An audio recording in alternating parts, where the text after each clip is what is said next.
bloke goes ghosting. What? I hear you ask.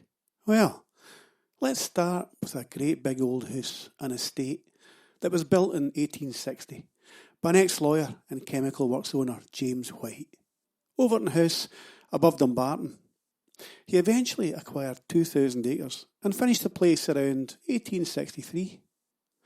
His son took the place on and expanded it again, but died childless.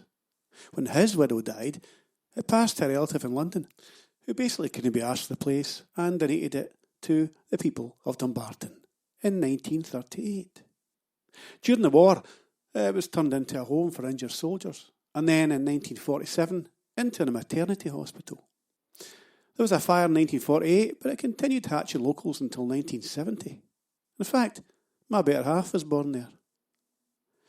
Various religious types have used the house ever since, and at the moment an American pastor leases the place from the council as a Christian centre for Scots youths, whatever that entails. It has appeared in a few films as well, Cloud Atlas and Regeneration, to name a few. There have also been a few sad incidents at Overton Bridge that, to be quite frank, have put us off going there for quite a while. I'm not one for ghosties. Well, maybe I am. But over 600 dogs are said to have leapt from that same 42-foot high bridge. It's the one that connects the tree-covered hillside to the main driveway and entrance. With over 50 of those dogs losing their lives, it's thought they were attracted to the bridge by way of some kind of strange scent, and that they then got into an excitable frenzy and eventually bounded up onto the sloping parapet. Up there, with their claws slipping and sliding, they toppled over to their fate. All far too sad and weird for an Old Bloke podcast, but hard not to mention when you're up here, above the Clyde and Dumbarton, in the shadow of the Lang Crags. Those big cliffs are pretty oppressive, but still kind of impressive.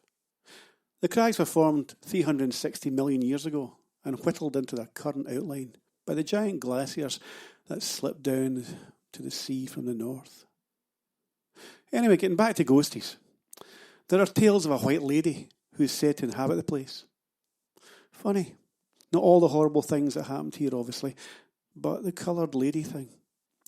We have a green lady and a grey lady near us too, that are both supposed to inhabit old castles and bridges and things. Indeed, there are white ladies reported all over the world, associated with death, spells and strange goings-on. For example, in Holland, one of my other haunts, so to speak, they're called Witteweven. It's never good to piss off a ghost, I've decided.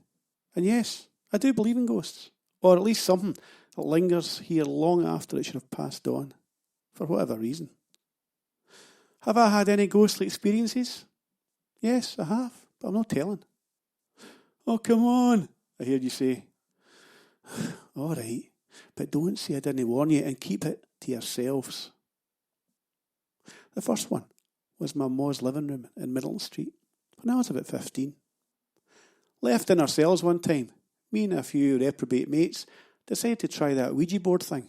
You know, where you get a table, an upturned glass and a circle of letters. Then you all put your finger in the glass and it moves. A pile of pish, I hear you say. But no, it isn't. Because ours moved all by itself and spelt out some warning that I can't even remember. But you see, it wasn't the scary bit, the warning. Because, as you probably suspect too, I reckon some smart-ass shifted the glass with his finger in a certain direction. No.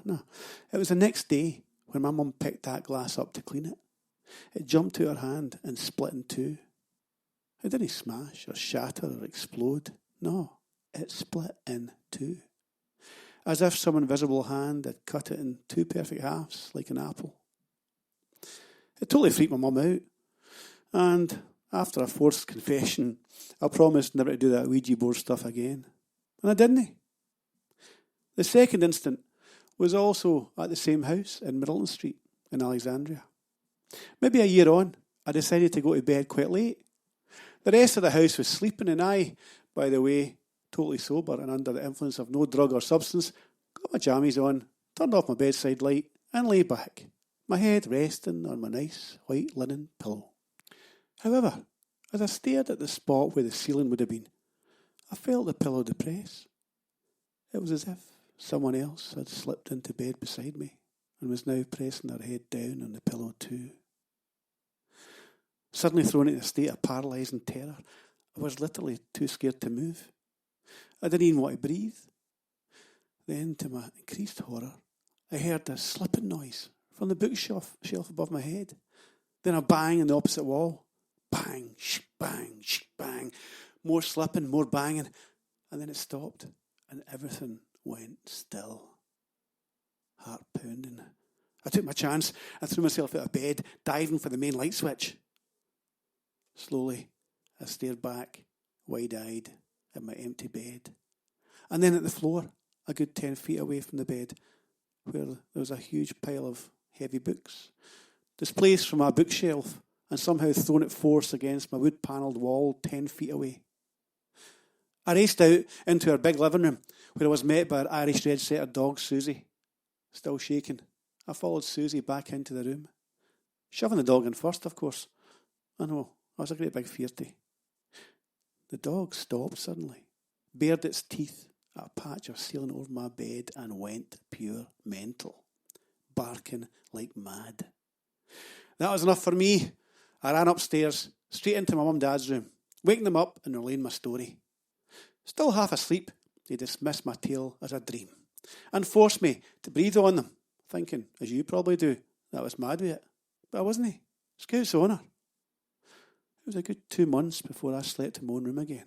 And my mum, having poo-pooed the whole story, funnily enough, got a priest in to do an exorcism. Well, my godfather, Father Welding. He said a few prayers and splashed some holy water on the skirting boards. So there you have it. Castles, ghosts, and teenage angst, all thrown into one podcast. I hope you're still safe and well in these crazy times. And thanks for listening in. And we'll see you again soon. Until then, ciao for now.